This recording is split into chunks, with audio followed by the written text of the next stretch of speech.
নমস্কার বন্ধুরা, আজকে আমি মসুরির ডালের বড়া দিয়ে একটা রেসিপি করতে চলেছি তরকারি। দেখুন, এখানে আমি কয়েকটা সবজি কেটে নিয়েছি, ঘরে থাকা টমেটো, গাজর, বিনস, আলু আর বেগুনটা একটু বড় করে কেটেছি, বেগুনটা যেহেতু গলে যায়। আর বেগুনটা আপনারা চাইলে আলাদা করে ভেজে তুলে নিতে পারেন, কিন্তু আমার যেহেতু তাড়া আছে তাই আমি একসঙ্গে ভেজে নেব। আর এখানে 100 মসুরির ডাল নিয়েছি, ডালটাকে আমি ভালো করে দেখুন ভিজিয়ে রেখেছি। এবার এটাকে আমি মিক্সিতে পেস্ট করে নেব।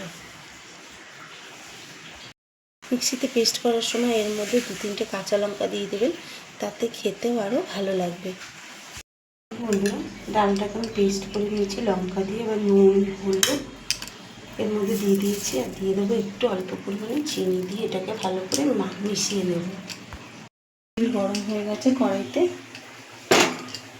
আমি বড়াগুলো এক এক করে ভেজে নেব।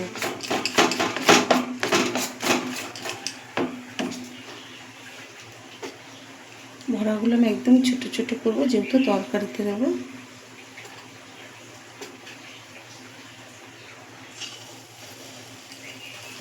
একদম বড়ির মতন করে বড়াগুলো আমি ভেজে নেব। দেখুন বন্ধুরা, একদম মিডিয়াম আঁচে রেখে আমি এগুলো বড়ির মতন করে ছোট ছোট করে ভেজে নেব। তেল আর শুকনো লঙ্কা ফোড়ন দিয়ে আমি সবজিগুলো দিয়ে দেবো। দিয়ে দেবো নুন,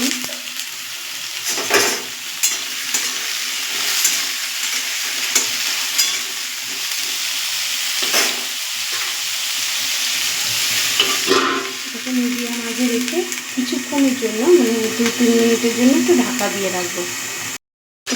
1 মিনিট পর আমি ঢাকনাটা খুলে নিয়েছি। 1-2 মিনিট পর এবার এর মধ্যে আমি দিয়ে দেবো হলুদ, দিয়ে এটাকে গ্যাসটাকে একটু বাড়িয়ে আমি ভাজা করে নেব। ভাজা হয়ে আসলে দেখুন ভালোই ভাজা হয়ে গেছে আলুটা। এর মধ্যে দিয়ে দেবো একটু চিনি। দেওয়ার পর কিছুক্ষণ নাড়াচাড়া দেওয়ার পর দিয়ে দেবো জলটা একটু বেশি করে দিলাম, যাতে বড়াতে না হলে ঝোলটা অনেক টেনে যাবে। এবার এটাকে ঢাকা দিয়ে একটু ফুটিয়ে নেব। গ্যাসটাকে মিডিয়াম আঁচে দিয়ে দেবো। বন্ধুরা, ঝোলটা আমার ফুটে একটুখানি ঝোল টেনেও গেছে, কিন্তু অনেকটাও এখনো ঝোল আছে। এর মধ্যে আমি বড়িটা দিয়ে দেবো, কারণ ঝোল আরও টেনে যাবে।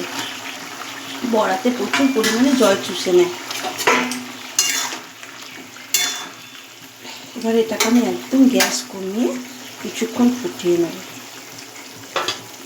1 মিনিটের মতন একটু রেখে নামিয়ে নেব। বন্ধুরা, আমাদের রেসিপি তৈরি হয়ে গেছে। এইভাবে একবার বাড়িতে করে খেয়ে দেখবেন। বড়ির থেকেও খেতে এত টেস্ট হবে, বলার মতো না। ভালো লাগলে একটা লাইক এবং সাবস্ক্রাইব করে দেবেন। ভালো থাকবেন, সুস্থ থাকবেন। দেখা হবে পরের একটি রেসিপি নিয়ে।